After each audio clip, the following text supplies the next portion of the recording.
Catherine Bernardo, iniintrigang di umano, may problema kay Andrea Brillantes. Tahan daw kami. Hindi papayag si Catherine Bernardo na makasama sa isang pelikula si Andrea Brillantes.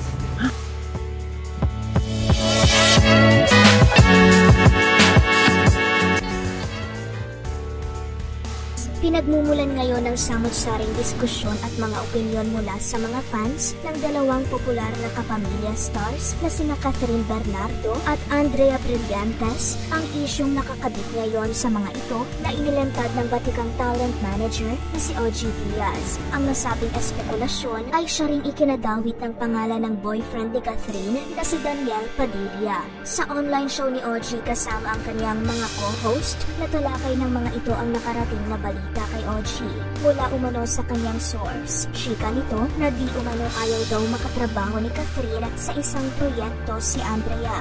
Hindi naman kaila sa publiko ang kasikatan at katanyagan ngayon ng dalawang nagagandahang aktres sa kanilang henerasyon. Kaya naman inaasahan din ng ilang fans na posible silang magkaroon ng proyekto sa mga susunod na panahon. Pero ayon sa batikang talent manager na may nakapagsabi umano sa kanya na di umano hindi raw gusto ni Catherine na maka-eksena sa isang pelikulang ang young CEO actress. Panimula ni OG, may nagchika nga sa akin. Pustahan daw kami.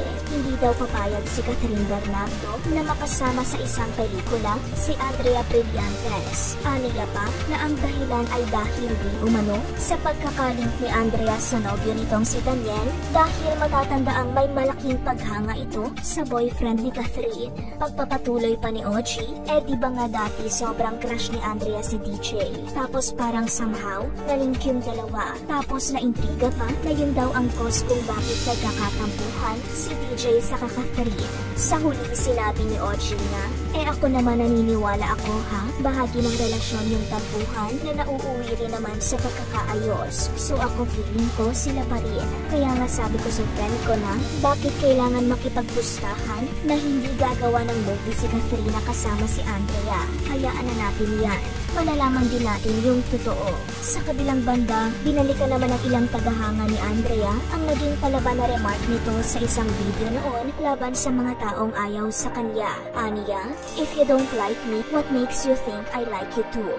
Gayunpaman, wala pa namang pahayag ang magkabilang panig tungkol sa buong katotohanan ng mga nabulalas ni OG. Samantala, narito ang komento ng ilang netizen.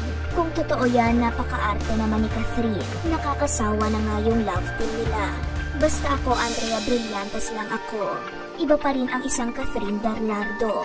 Kung true, nasasapawa na kasi si Catherine ni Andrea. Honestly, di na matunog si Catherine ngayon. Wala na. Walang ganyang attitude si Kat. Open siya makipag-work sa lahat.